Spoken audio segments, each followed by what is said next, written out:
Voici ce qu'il en est.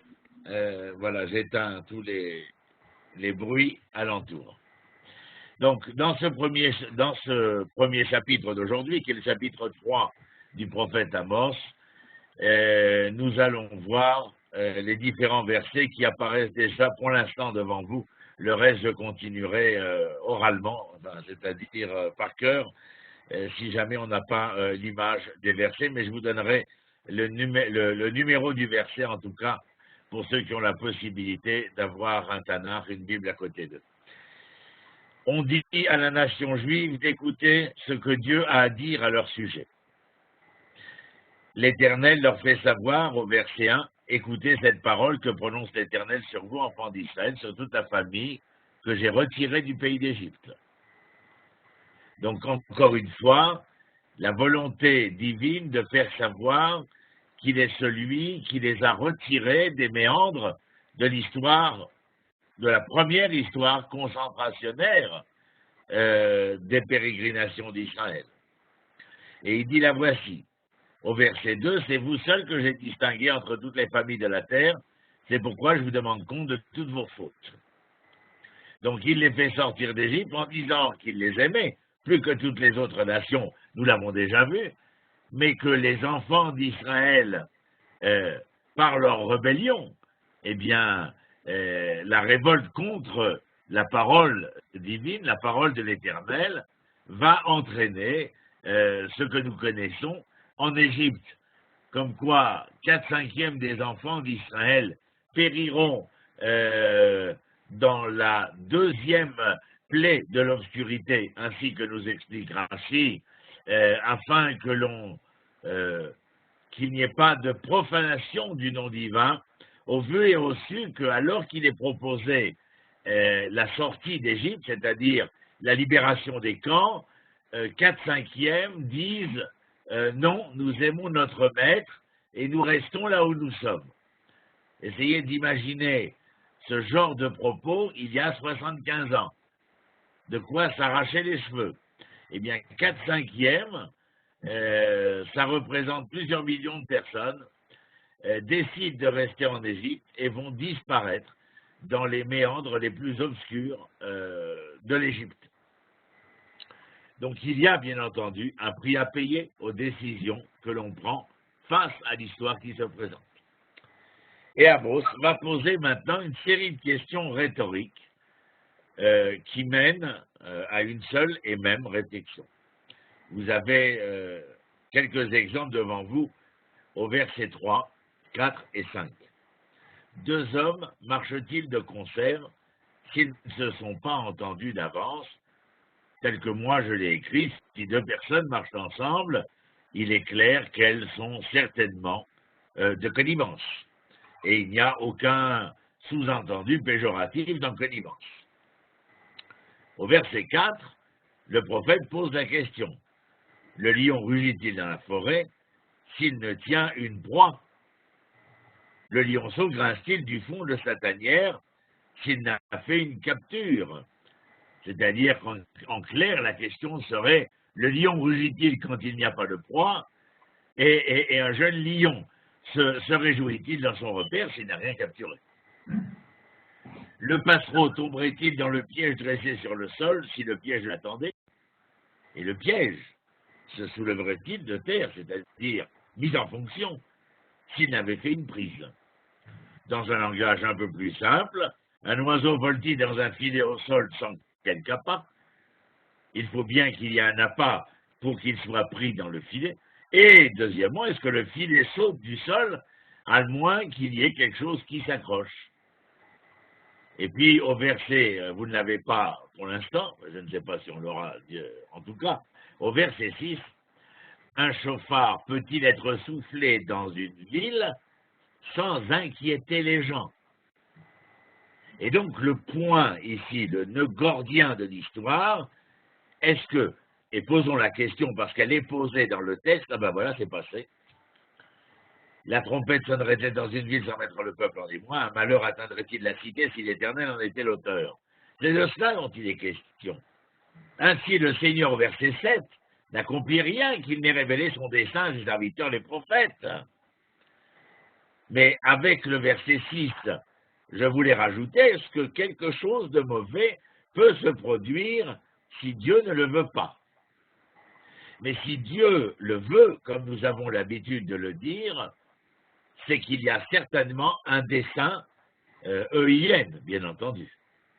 Donc au verset 7, le but de ces questions rhétoriques est de démontrer la relation de cause à effet qui existe ici. Si un lion rugit, il y a des proies. Si un filet saute, il doit y avoir un oiseau.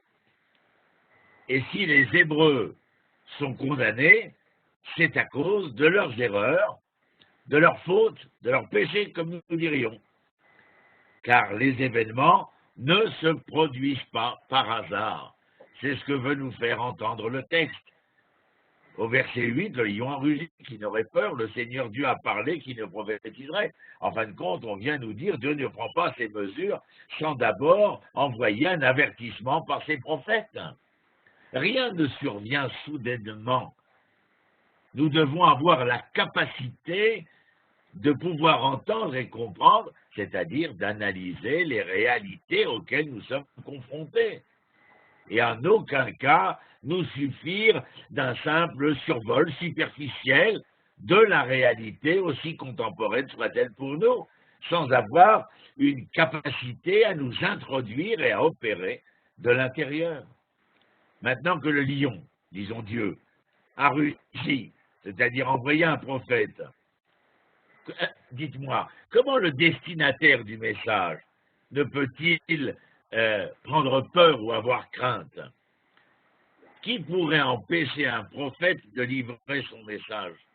Dans toute l'histoire de la prophétie biblique, telle que nous la voyons ensemble depuis Ézéchiel, et que nous continuerons de la voir avec les autres livres, est-ce qu'un prophète a été empêché, même quand il a été emprisonné, comme Yirmiyahu, Jérémie, le message a continué d'être émis envers et contre tous les aléas qui allaient à l'encontre de la parole du prophète. Même les faux prophètes n'ont pas réussi à faire taire la prophétie.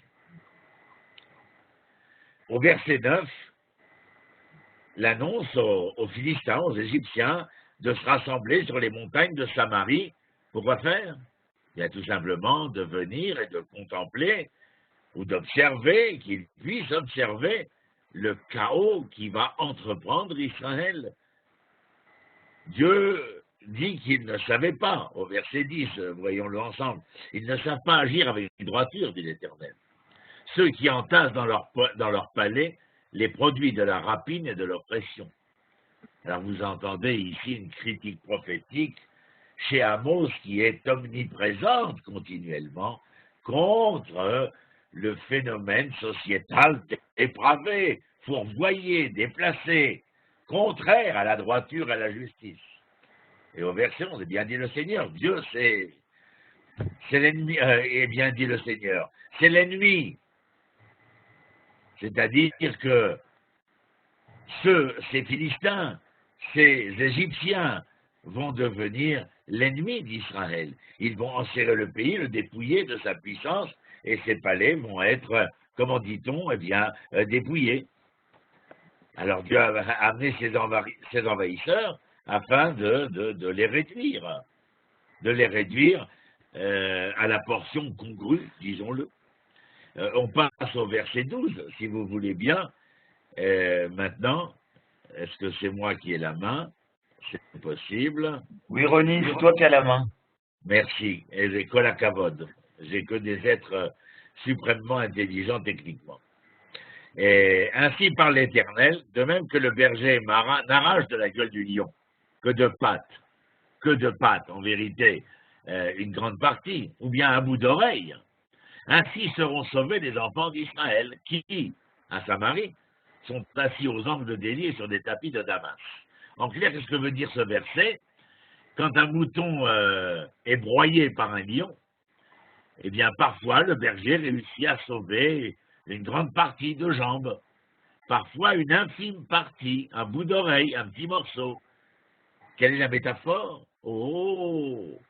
De même que le peuple d'Israël s'est fourvoyé, eh bien, il ne survivra de ce fourvoiement de l'histoire qu'une infime partie. Il restera quelques survivants.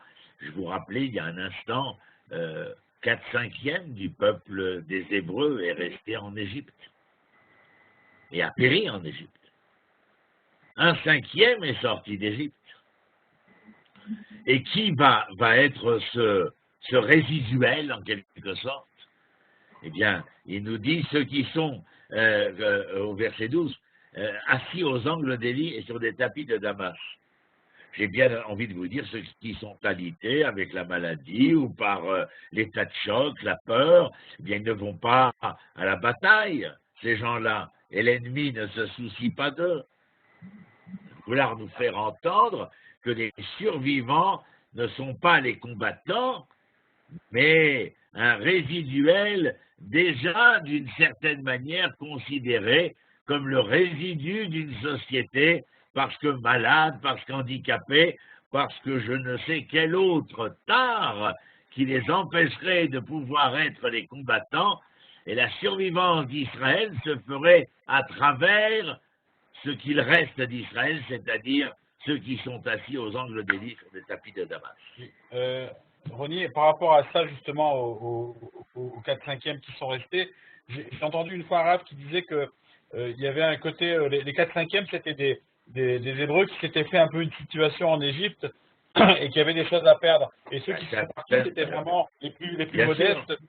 Mais bien évidemment, il est clair que lorsqu'on veut rester à Paris, à Babel-Oued ou à Trifouille, les doigts de pied, alors que c'est le temps de la rédemption et que l'Éternel envoie des messages gros comme je ne sais qui, que la terre d'Israël donne son fruit, que le peuple se rassemble et qu'une majorité décrite déjà plus tard dans le livre de Rabbi Yehuda Lévi au XIIIe siècle, le célèbre ouvrage du Kuzari, où les appartements, les magasins et je ne sais quel autre besoin d'avoir font qu'il n'y a aucune nécessité à vouloir sortir des méandres exiliques. Mais même aujourd'hui, Oui, non, mais c'est vrai. Confrontés à la même problématique. Mais je ne rentre pas dans le sujet parce que sinon, ce serait digression. Mais tu as entièrement raison.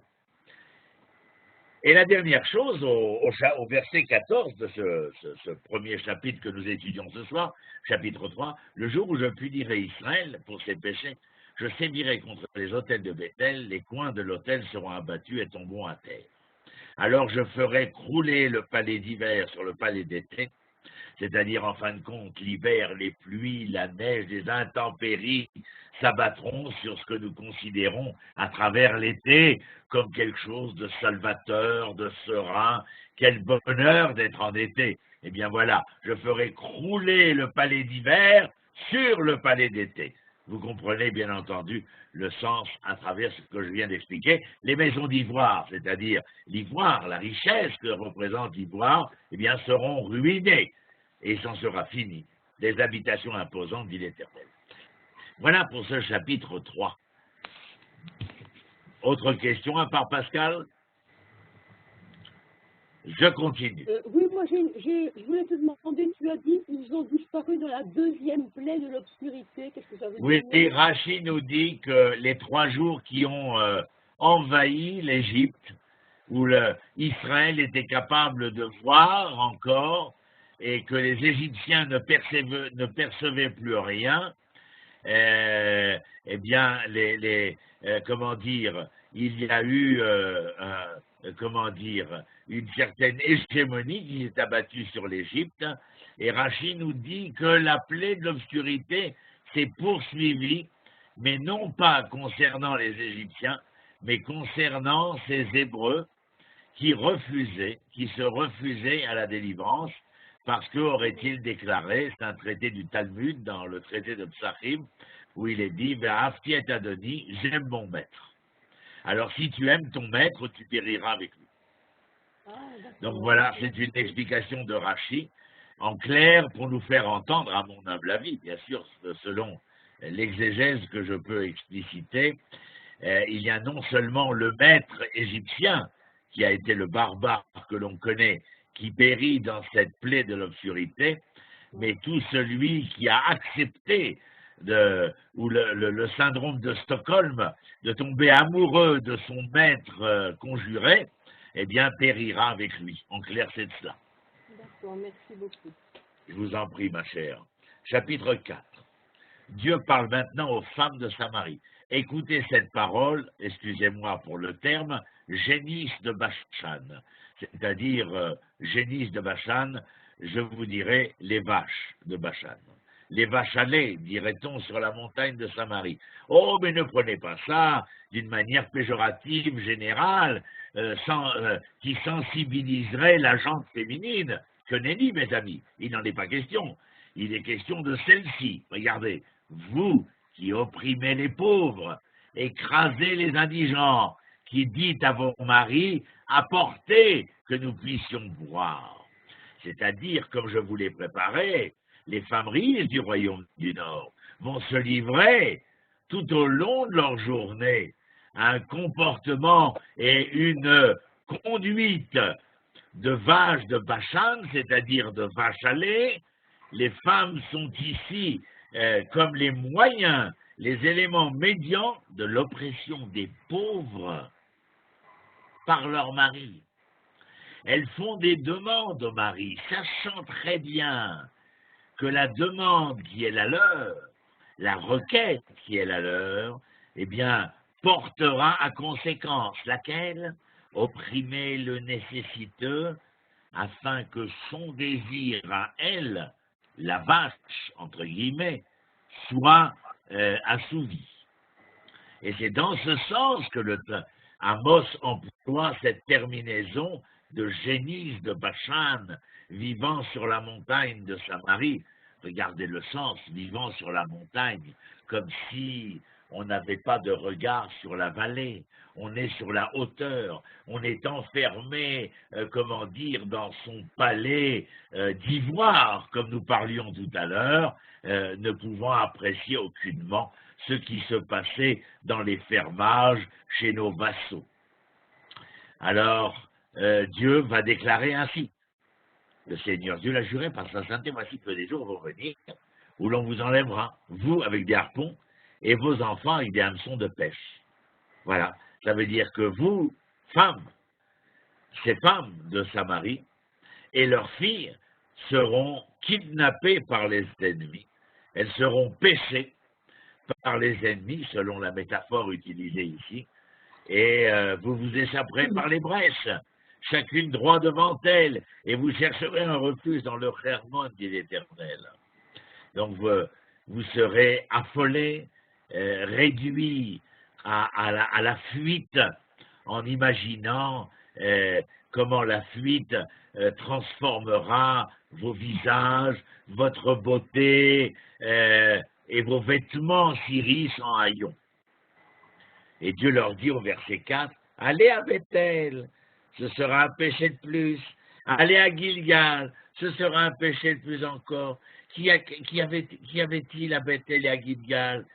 Eh bien, des hôtels à Utéel que l'on avait érigés afin de pouvoir accomplir et offrir des sacrifices à des dieux étrangers. Alors l'Éternel leur dit, allez, allez adorer ces idoles que vous aimez tant. Profitez. Pourquoi faire? Brûlez vos offrandes de reconnaissance, consistant en pain fermenté, publiez, faites sonner faites savoir, bien entendu, que vous demandez à vos dieux d'être aidés. Mais bon, nous savons, avec Yéhezkel, nous avions vu ce que cela donnait. Les conséquences, elles vont être terribles, comme d'habitude. Dieu va enlever votre pain et votre viande de votre bouche, mais vous n'avez en aucun cas tiré les leçons de cela et être retourné à l'Éternel. En revanche, moi, dit l'Éternel, au verset 6, je vous ai coupé les vivres dans toutes vos villes, je vous ai privé de pain dans toutes vos demeures, et pourtant, sans parodier Béco, vous n'êtes pas revenu à moi, dit l'Éternel.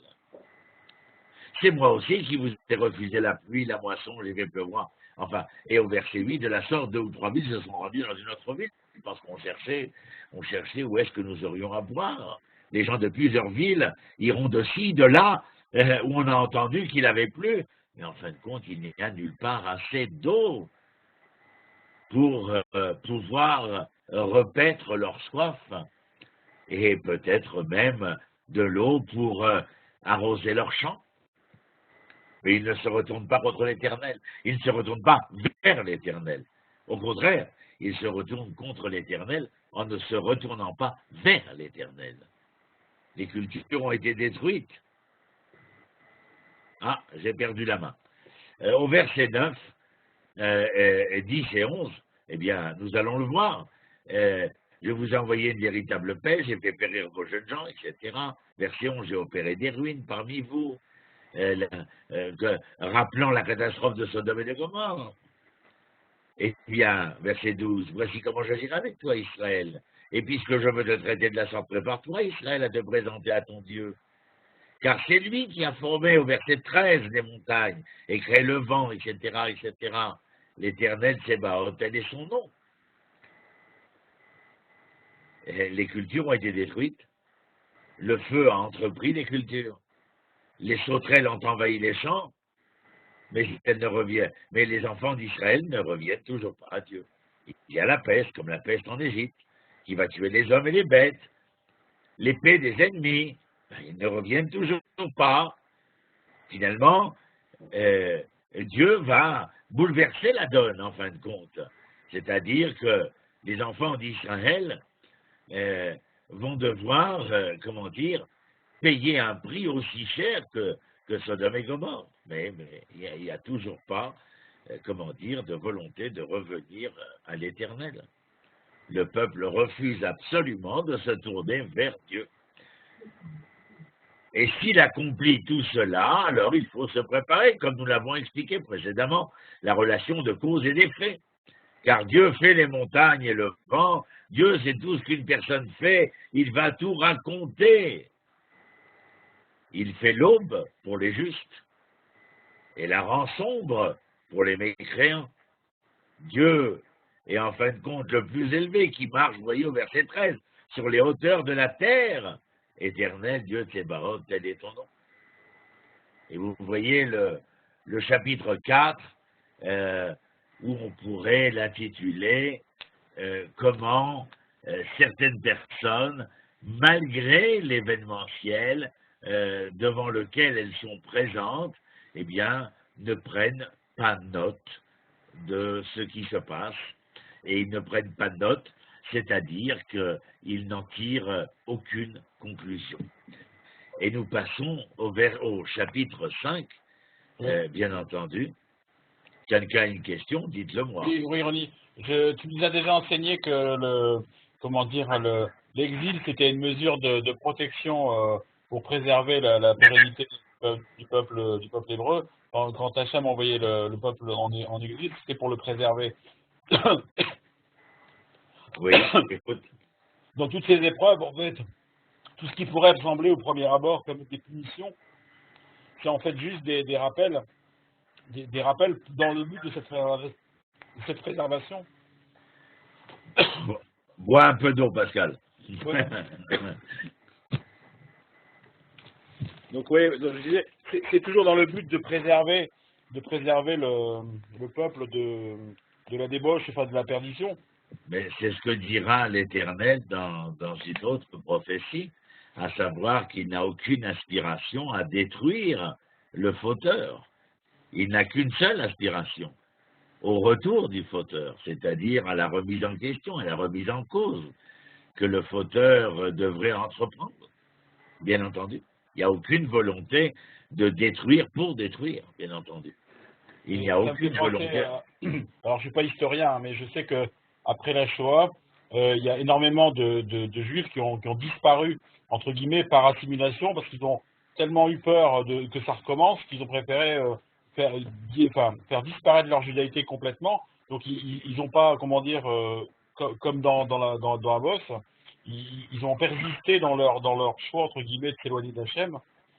Mais tout au long de l'histoire, malgré les vicissitudes et les turpitudes de l'histoire, il est encore et toujours, à chaque fois, donné à chacun le droit de décider si oui ou non il participe à la poursuite de l'histoire qui est la nôtre.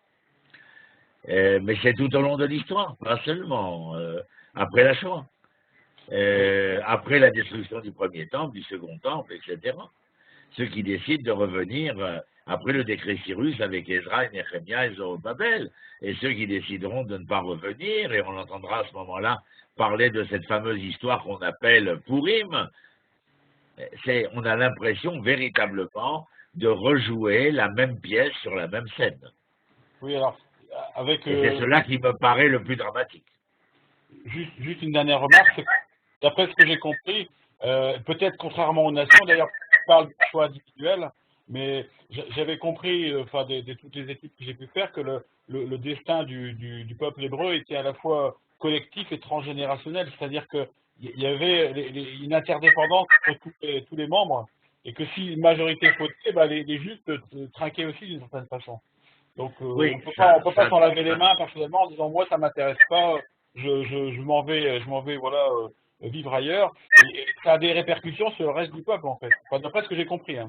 Okay, bien évidemment, je suis d'accord avec cela, mais c'est un autre sujet là, Pascal. Au chapitre 5, puisque les gens dont nous parlions au chapitre 4 refusent d'écouter l'Éternel, et refusent d'écouter les paroles d'avertissement, alors ces paroles vont se transformer en un chant, mais pas en un chant, un cantique de libération, de joie, de remerciement, mais un véritable chant funèbre. Écoutez cette parole que je prononce à votre sujet comme une complainte aux maisons d'Israël. Verset 2, elle est tombée, ne peut plus se relever, la Vierge d'Israël. Elle est étendue sur son sol et personne ne la redresse. Oui, ainsi parle le Seigneur au verset 3. La ville qui mettait en campagne 1000 hommes n'en conservera que 100. Celle qui mettait en campagne 100 hommes n'en conservera que 10 à la maison d'Israël. Eh bien, dit au verset 4 l'Éternel, à la maison d'Israël, recherchez-moi et vous vivrez. Le royaume du nord des 10 tribus va s'écrouler parce qu'il y a cette relation de cause à effet. Et ils n'auront plus jamais leur propre roi. La population sera dévastée. Seule une personne sur 10, vous venez de lire avec moi, survivra. Dieu pourtant préférait, comme on l'a dit tout à l'heure avec Pascal, Dieu préférait que les gens le cherchent et qu'ils vivent. Regardez ce qu'il dit. Nahon, recherchez-moi et vous vivrez, c'est la seule chose qui nous intéresse. Est-ce que l'Éternel Créateur a comme finalité de devoir détruire sa création? Bien entendu que non. Alors, s'ils continuent à poursuivre leurs idoles, le peuple sera exilé et une grande partie sera détruite, puisque vous entendez qu'il restera 10, c'est-à-dire que nous sommes dans une minorité. Les rois ont perverti, mais ne vous enquérez pas de Bethel, n'allez pas à Gilgal, vous vous rappelez tout à l'heure, hein, c'est pas auprès de vos hôtels construits à Bethel et à Gilgal que vous trouverez des solutions. Non, mais au verset 6, il vous dit, recherchez l'Éternel une nouvelle fois et vous vivrez, autrement il fera éclater dans la maison de Joseph comme un feu qui dévore, sans que Bethel et personne pour étendre. C'est-à-dire qu'au moment où le jugement s'étend, eh bien, il est très rare de trouver, au moment où le feu se propage, de rencontrer les pompiers de l'histoire. C'est comme si ce corps de métier n'existait plus. Au verset 7, il change le droit en plante vénéneuse et foule au pied la justice. Qui? Les enfants d'Israël. Changer le droit en plante vénéneuse à Ophrim, à la Hanna, Mispat, ou Tzedaka, les Eretz, Inichu. Ça veut dire véritablement se moquer du droit et de la justice. Dieu a fait les constellations, il tourne la nuit au jour et vice-versa, il contrôle le cycle de l'eau. Il donnera ou il donne aux faibles le pouvoir de renverser les puissants. Le peuple haïssait les prophètes pour une seule raison. Parce que les prophètes les réprimandaient. Parce que les prophètes les remettaient en question, les remettaient en cause vis-à-vis de leurs fautes et de leurs erreurs. Verset 8, celui qui a créé les Pléiades et l'Orion, qui transforme les ténèbres profondes dans la matinale, et fait succéder au jour la nuit sombre, l'Éternel, bien sûr, c'est son nom. Au verset 9, c'est lui qui déchaîne les ruines sur les puissants, la ruine sur les puissants, la ruine qui fond sur les forteresses. Au verset 10, c'est le peuple d'Israël. Ils haïssent celui qui morisait nos portes et en horreur, quiconque parle avec intégrité. Et oui, ça dérange, bien entendu. Ça remet en cause. Eh bien, c'est parce que vous piétinez le pauvre. Et encore une fois, Amos revient de manière, comment dire, ineffable. Il revient sur ce propos de piétiner le pauvre et lui prenez un tribut sur son blé. Que vous vous bâtissez des maisons en pierre de taille, vous n'y habiterez point. Vous vous êtes planté de belles vignes, vous n'en boirez pas le vin. Pour une seule raison, là vous avez dans le même verset la cause et l'effet. La transgression sociale du droit et de la justice entraîne que toutes les économies à moyen ou long terme s'écrouleront. La chose est claire pour le prophète, car je le sais bien au verset 12. Je le sais bien, nombreux sont vos péchés et dans vos crimes, vous persécutez le juste, acceptez des présents pour léser aux portes le droit des indigents. Vous voyez, encore une fois, la même formulation de verset. Contrecarrer la justice et le droit. Comment? Eh bien, vous persécutez le juste et acceptez des présents pour léser aux portes le droit de qui? Des indigents. Donc, il y a injustice vis-à-vis du juste et un manque de droiture, d'identité morale vis-à-vis de l'indigent. C'est pourquoi l'homme prudent se tait en ce temps-ci, car c'est un temps de malheur.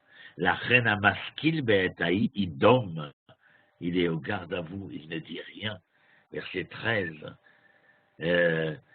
que vous avez marqué de plus, parce qu'il opprime les nécessiteux, ne pourront pas jouir de leur richesse mal acquise. Vous voyez, c'est le cause à effet. Les péchés du peuple sont nombreux, ainsi les sages ne remettront pas en question Dieu. C'est celui qui reste quoi? Il reste pantois si ce n'est quoi, comme j'aime à le dire. Ainsi les sages ne remettront pas en question Dieu. Quand le moment de, comment dirais-je, de passer à la caisse arrivera. Et l'Éternel, au verset 14 et 15, recherche le bien et non le mal, afin que vous viviez. Encore une fois, ça fait la 3e fois. Verset 15, haïssez le mal, aimez le bien, enfin, si nous vous tov. Vous devez haïr le mal et aimer le bien.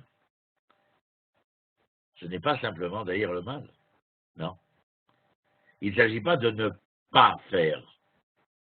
Il s'agit de ne pas faire afin de pouvoir faire. Et faites prévaloir le droit aux portes. Peut-être alors l'Éternel prendra-t-il en pitié les débris de Joseph, c'est-à-dire les résidus de la nation du royaume d'Israël. Et au verset 16, moi je vous lis aussi chaque fois ce que j'écris, bien entendu, poursuivez le bien, pas le mal, afin que vous viviez, que Dieu soit avec vous, sinon il y aura du deuil dans tout le pays. Malheur à ceux qui disent. À ceux qui disent quoi? Qu'il faut continuer, persister dans le mal, que ce non-droit, cette injustice, sont notre foi et notre loi, tout simplement parce qu'ils ne croient pas vraiment. Vous cherchez des ennuis.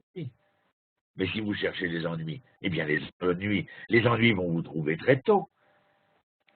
Et regardez ce passage merveilleux où je vous emmène, 18, au verset 18, malheur à qui désire le jour de l'Éternel, que peut-être pour vous le jour de l'Éternel, ce sera un jour de ténèbres, non de lumière. Ben oui, il ne peut être de lumière que pour ceux qui ont été capables de s'engager véritablement dans ce droit et cette justice. Mais ceux qui ne voient dans le droit que le non-droit et dans la justice que l'injustice, véritablement, le moment de la lumière et de la lumière sera un moment de ténèbres pour eux. Regardez verset 19. Ce sera quand un homme fuit devant un lion. Alors que se passe-t-il? En s'enfuyant du lion, il se retrouve face à face avec un ours, entre dans la maison pour se cacher et se sauver de l'ours, il s'appuie contre le mur, et que voit-il? Enfin, qui rencontre-t-il? Un serpent. Et que fait le serpent? Eh bien, voilà que le serpent le mord. Vous vous rappelez, dans la mythologie grecque, je crois que c'est dans l'Odyssée de Homère, allez, le Charybde dans Scylla. Il n'y a plus de porte de sortie. Vous allez de mal en pis. C'est de ça dont il est question. Au verset 21, j'ai en dégoût vos fêtes. Saneti masti. Chagechem. Vous voyez, j'en ai assez de vos fêtes. Hein? Vous voulez les festivités, vous voulez dire c'est telle fête, c'est Sukkot, c'est Shavuot, c'est Pessah, c'est je ne sais quelle autre fête. Ben moi, vous voyez, j'en ai assez de vos fêtes. Hein? Parce qu'en fin de compte, ceux qui viennent festoyer ici sont très loin d'avoir le droit et la justice de festoyer. Velo ariar be'atzarotechem. Je ne prends nul plaisir à vos assemblées.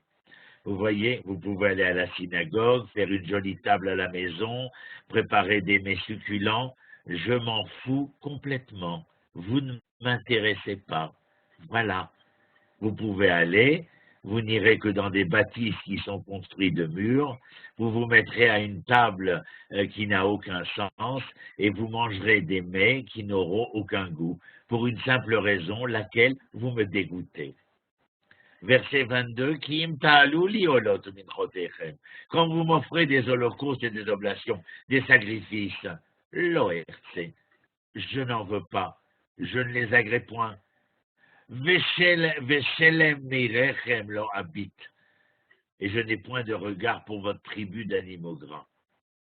Vous avez bien compris, rien ne m'intéresse si ce ne sont pas les créatures que j'ai créées qui viendraient m'offrir, m'honorer. Que m'importe, enfin, essayez d'imaginer dans un couple cet homme qui se conduirait vis-à-vis de son épouse soi-disant bien-aimée de la manière la plus désobligeante, la plus cruelle, la plus inappropriée, telle que nous connaissons dans les titres des journaux, et qui viendrait vendredi, veille de Shabbat, lui amener un bouquet de fleurs ou de lui dire « ma chérie ». Je vous laisse songeur, cet homme-là n'a aucune raison de recevoir ni la grâce, ni le sourire, ni les remerciements de madame, si ce n'est, point de suspension, je vous laisse imaginer ma suite. Faites-moi grâce du bruit de vos cantiques au verset 23. Arrêtez de prier, arrêtez de supplier, arrêtez d'incanter, que je n'entende plus le son de vos luttes. Cessez cette musique qui a l'air cacophonique.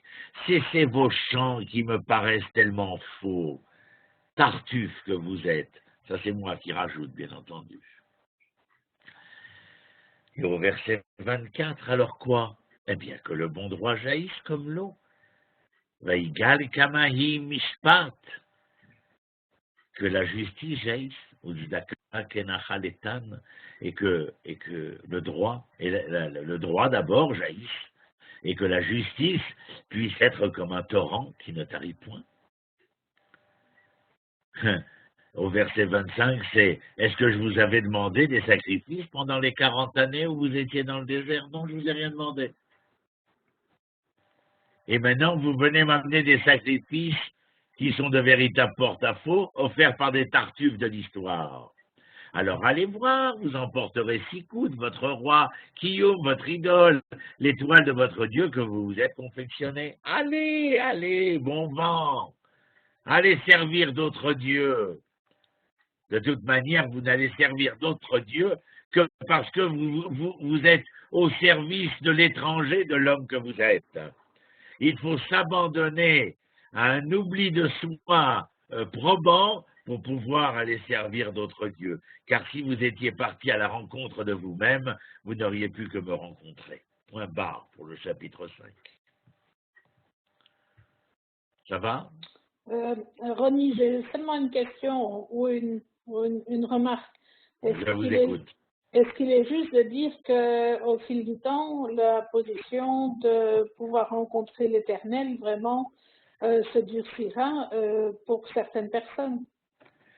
Elle se durcit pour certaines personnes, comme nous l'avons vu maintenant dans Amos 5, c'est-à-dire à partir du moment où les gens rentrent et pénètrent l'oubli d'eux-mêmes, c'est-à-dire lorsqu'ils jouent un rôle vis-à-vis du projet divin c'est-à-dire du déroulement de l'histoire, des engendrements de l'histoire, et qu'ils se pourvoient dans cela, c'est-à-dire qu'ils se mentent à eux-mêmes. Je ne les appelle pas Tartuffe par hasard, mais dans le même sens où Molière l'employa. C'est Donc, parce qu'il y a... Oui, je t'écoute. On ira dans des temps plus durs, des temps qui seront plus durs devant nous.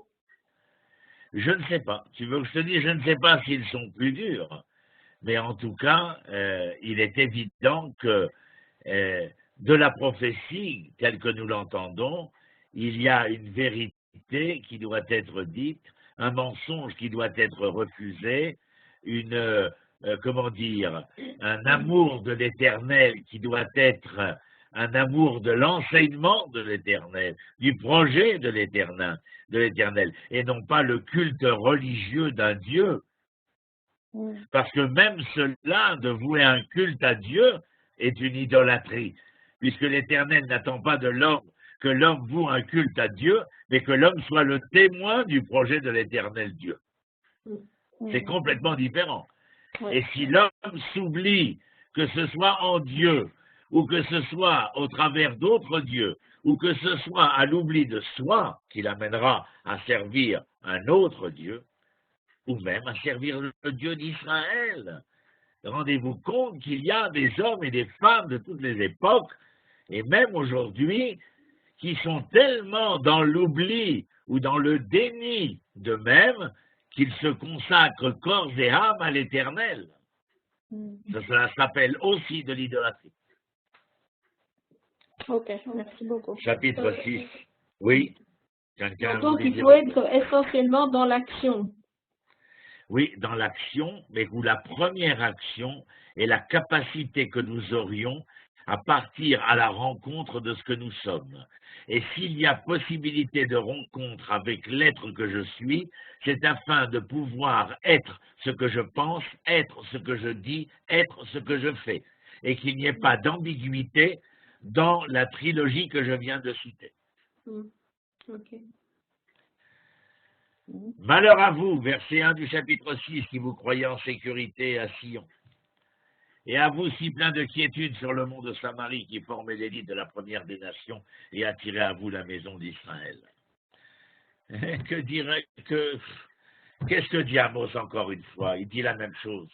Amos dit malheur à ceux qui sont confortablement et complaisamment installés dans les capitales de Yehuda et d'Israël.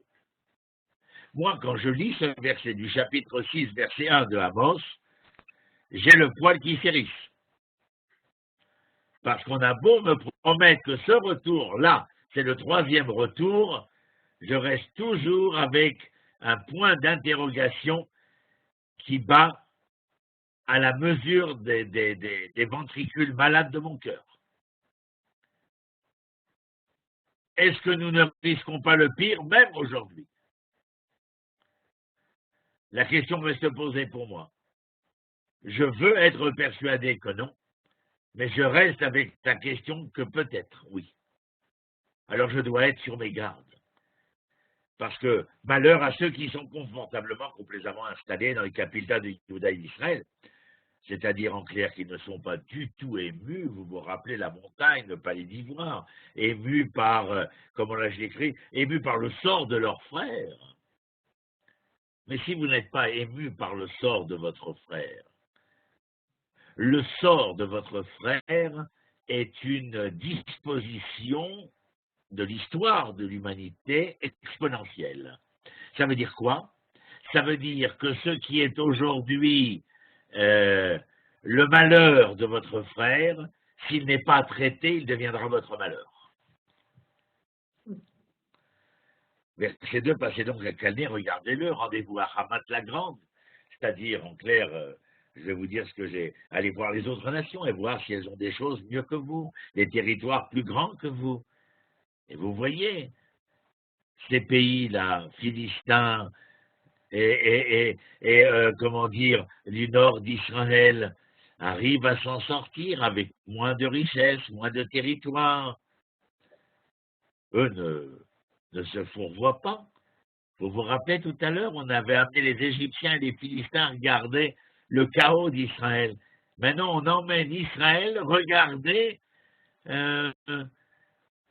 le bien-être des Philistins. C'est intéressant. Pour quelle raison? Bien parce que leur bien-être ne vient pas, regardez ce qui est écrit, leur bien-être ne vient pas parce qu'ils sont plus prospères ou que leur territoire est plus considérable. Non, non, non, non. Il vient du fait qu'ils n'agissent pas de la manière dont vous agissez.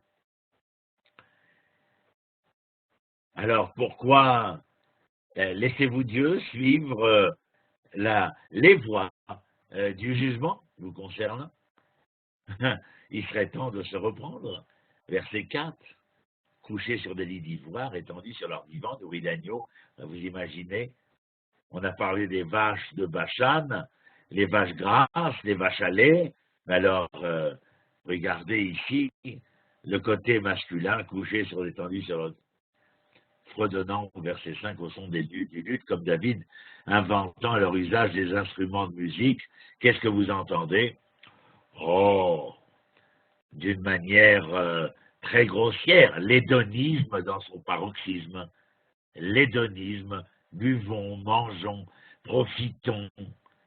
Ils boivent du vin, même les amphores. On ne sert pas dans des verres, on boit même les amphores. On imagine avec le vin qui coule sur les commissures des lèvres, car que pour nous importe qu'il y ait, des pertes.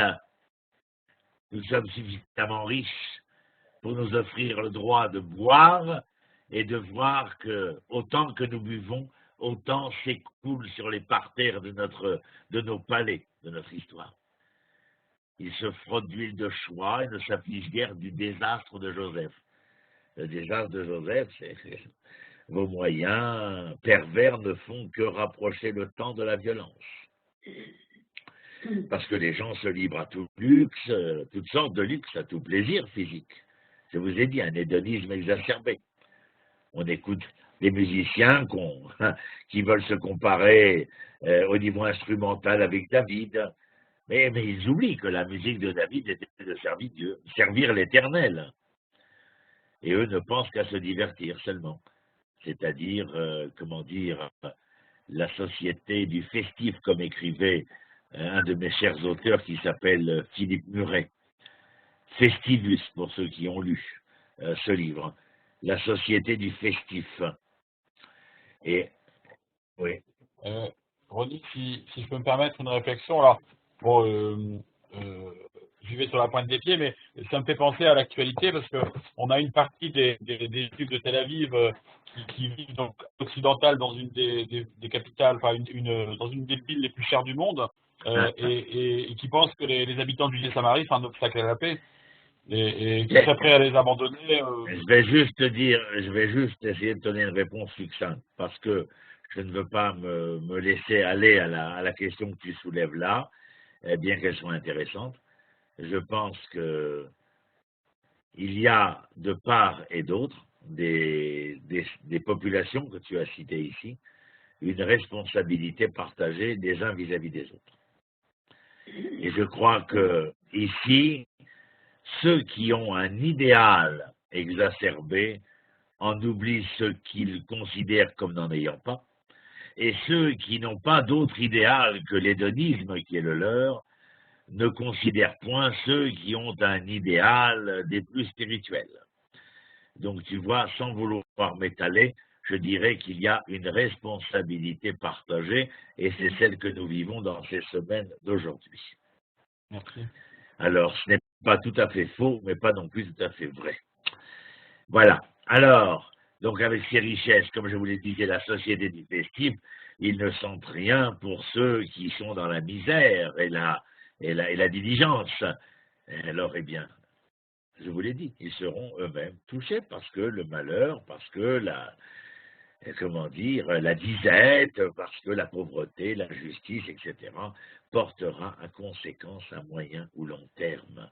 C'est de cela dont il est question. Dieu a juré par lui-même qu'il livrera Jérusalem en mains ennemies. Si un groupe parvient à échapper à l'épée, il tombe à la paix. Ceux qui viennent pour enlever les cadavres pour l'enterrement ne trouveront pas de survivants. C'est parce que les victimes n'ont pas reconnu Dieu. Si on se trouve dans les versets 9, 10, Et la suite, c'est ce que je viens de vous dire, donc je ne lis pas. Verset 11, ainsi par l'Éternel, à cause du triple, du quadruple crime d'Édom, je ne les révoquerai pas.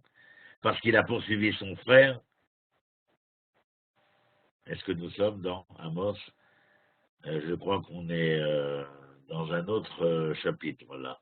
Non, chapitre 6, c'est bon? Ben, j'avais l'impression. Oui, d'accord. Donc, dans les versets 9, 10, verset 11, 12, 13, 12, pardon, jusqu'au verset 12, aussi déchaînerai-je le feu contre tes mains pour qu'il dévore le palais de Bocran. C'est donc bien évidemment les conséquences le propos que je tenais comme conséquence de la non-ingérence des classes riches et nanties vis-à-vis d'un peuple et d'une plèbe qui souffrait de l'indigence. Et le royaume des 10 tribus sera obligé, dispersé, encore pire que le petit royaume de Yehuda. Il n'est pas naturel, voyons s'il est là, ce verset. Oui, non, là il y a eu un chapitre 6 qui n'était pas celui-là. Top. Je vous lis simplement, pour ceux qui iront voir le verset 13 et 14 du chapitre 6, là, la fin du chapitre 6, elle me rappelle un autre chapitre. Je ne veux pas un chapitre 1 ou 2 de Amos, mais l'on aura. Quand Dieu, c'est-à-dire, je reprends, Dieu a juré par lui-même qu'il livrera Jérusalem en mains ennemies. Ça, c'est moi qui l'écris. Si un groupe parvient à échapper à l'épée, il tombe à la peste. Ceux qui viennent pour enlever les cadavres pour l'enterrement ne trouveront pas de survivants. C'est parce que les victimes n'ont pas reconnu Dieu qu'il y a un tel drame qui se joue au sein du royaume d'Israël. Quand Dieu le commandera, l'ennemi brisera Israël en éclats. Les choses sont claires. Le royaume des 10 tribus sera brisé, dispersé. Encore pire que le plus petit royaume de Yehuda, le royaume de Juda. Il n'est pas naturel pour un cheval de courir sur des rochers ou pour une personne de les labourer, tout simplement parce que dans cette métaphore du cheval qui court sur les rochers, ou la personne qui viendrait labourer sur des hauteurs de pierre, eh bien, il y a véritablement une métaphore qui viendrait nous faire entendre comment les enfants d'Israël ont contrecarré leur propre nature et la nature propre dans laquelle ils vivaient. Et en contrecarrant leur propre nature et la nature qui leur était propre, eh bien, ils ont sali cette nature-là. Donc, ils sont devenus contre nature. De même, l'injustice n'est pas naturelle. Et les gens qui veulent pervertir le monde, quand ils prennent des pots de vin, quand ils favorisent les puissants dans leur jugement, ceux qui ont la richesse, au verset 13 et 14 du chapitre 6, et les moyens que donne cette richesse, ou que donne le pouvoir avec la richesse, ne sont utilisés que pour opprimer ceux qui n'ont pas la richesse et le pouvoir. Dieu enverra à ce moment-là une autre nation pour leur montrer comment c'est en quelque sorte que d'être opprimé. Parce que là, le pauvre sera opprimé, mais en vérité, rien ne change véritablement pour lui. Alors que le riche qui sera opprimé, peut-être ressentira-t-il quelque chose de ce que veut dire l'oppression. Et au verset 7, Dieu va montrer à Amos ce qu'il en réserve. Dieu va rassembler des sauterelles comme un essaim. Et quand Amos voit les sauterelles dévorer tout dans sa vision, versets 1 et 2, vous voyez, il prie Dieu de pardonner le peuple, il intervient. Regardez, voici ce que me montra le Seigneur Dieu, verset 1, dans une vision. Il est occupé à créer des sauterelles dans la saison où le regain commence à pousser, le regain venant à la fenaison du roi. Verset 2, quand ils eurent achevé de dévorer l'herbe des champs, je m'écriai, Seigneur, pardonne. Comment Jacob pourrait-il subsister? Il est si chétif. Eh bien, cette histoire se continue au verset 7. Parce que, après avoir imploré l'Éternel, et que Dieu accepte la prière d'Amos, et accepte de ne pas envoyer les saints. Vous voyez, verset 3, l'Éternel se laisse blessir en cette occurrence. Cela ne sera pas, dit l'Éternel. Et versets 4, 5 et 6, qu'en est-il? Dieu montre à Amos une autre vision, un grand incendie, dévorant. Encore une fois, Amos intervient, car il ne veut pas que le feu se propage et dévore tout. Amos prie l'Éternel de ne pas envoyer cette punition, et encore une fois, l'Éternel accepte. Ça, c'est les versets 4, 5 et 6. Et nous avons ensuite 7, 8 et 9. Voici ce que me fit voir le Seigneur. Ce qu'il me fit voir. Le Seigneur était debout sur un mur bien aligné, tenant un niveau en sa main. Alors le niveau, ce n'est pas le niveau à l'horizontale, mais le niveau à la verticale, je vous rassure, concernant Amos. Ensuite, Dieu montra à Amos une vision de sa gloire. Debout sur un mur, tenant un fil à plomb. Voilà comment, donc ça je traduis. Un fil à plomb, c'est une corde, de mesure utilisée pour tester, comme je vous le disais il y a un instant, les verticales, de la même manière que l'on utilise un niveau pour tester les horizontales. Que dit Dieu? Eh bien, qu'il utilisera le fil à plomb pour juger les gens strictement. Ça doit être strictement, avec rigueur. Et qu'il ne renoncera plus l'Éternel me dit que vous êtes un bon, je répondis à un niveau, je vais passer le niveau au milieu de mon peuple, je n'aurai plus d'indulgence pour lui. Voilà, c'est ce que ça veut dire. Verset 9, ruinés seront les lits d'Ythrak, détruits les sanctuaires d'Israël. Ythrak, c'est à côté de Jérusalem, et puis le sanctuaire d'Israël, c'est le royaume d'Israël. Je me dresserai contre la maison de Jéroboam avec le glaive, le dernier Jéroboam 3.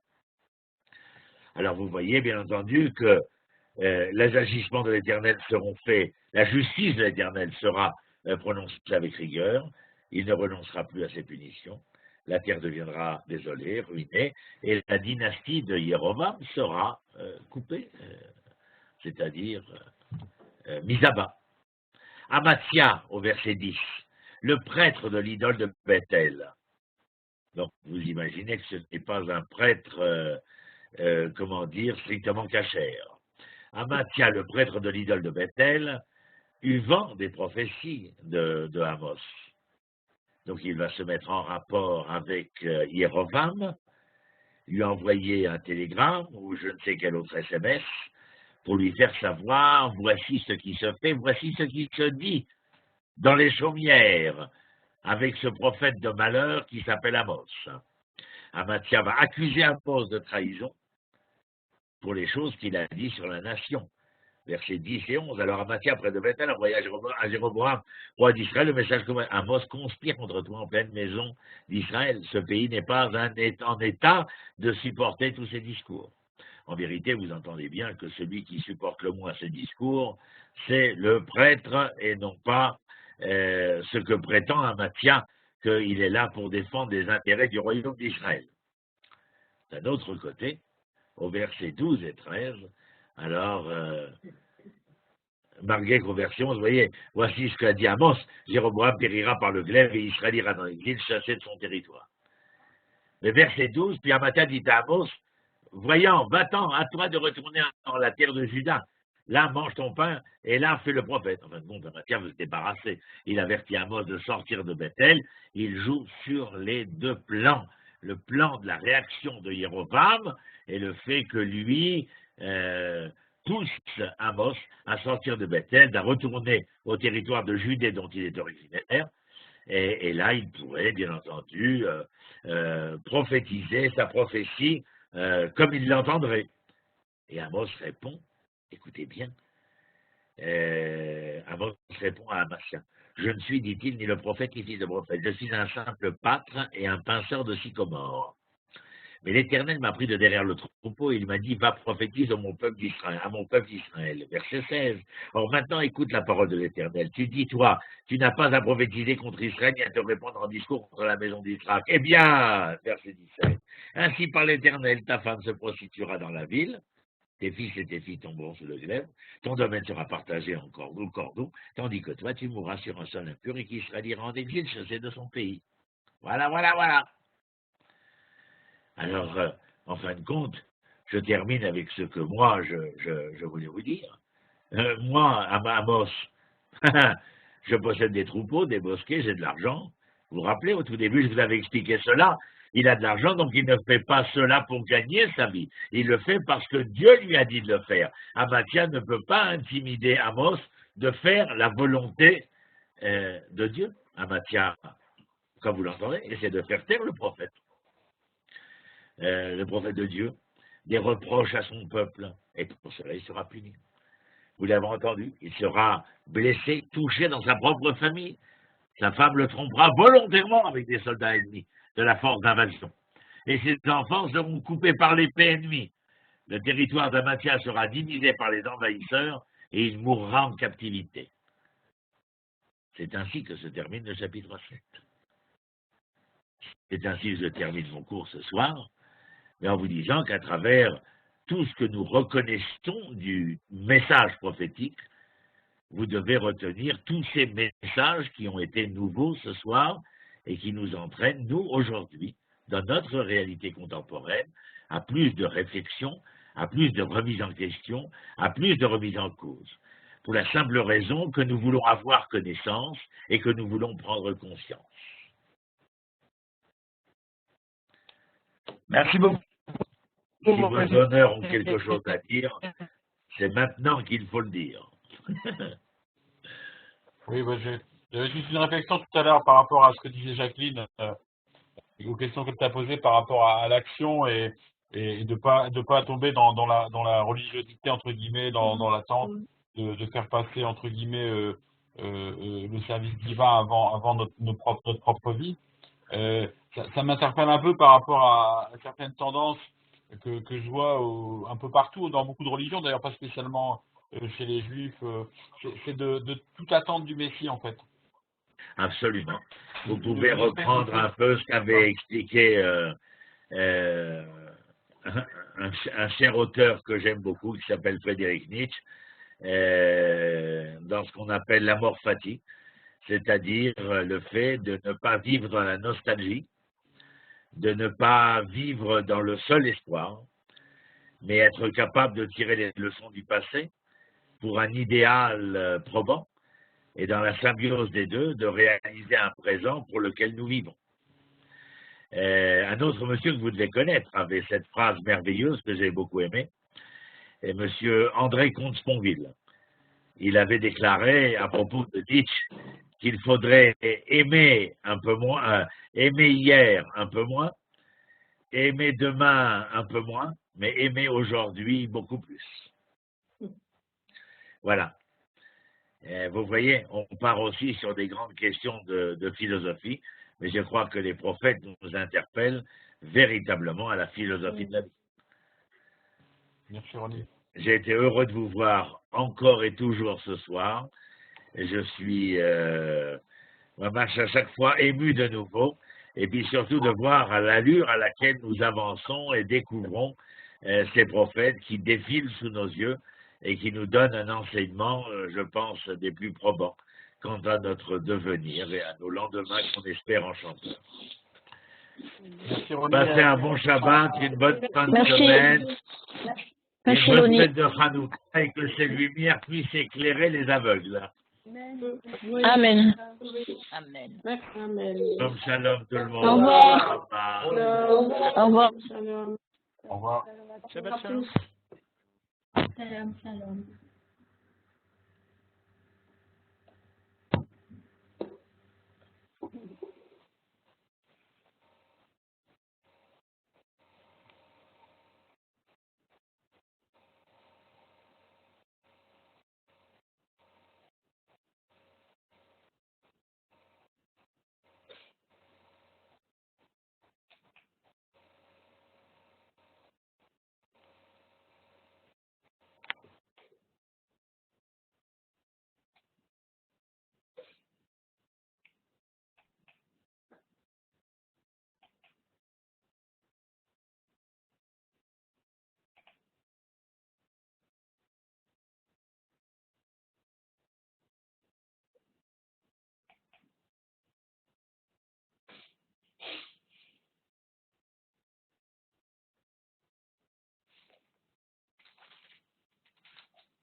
Hein?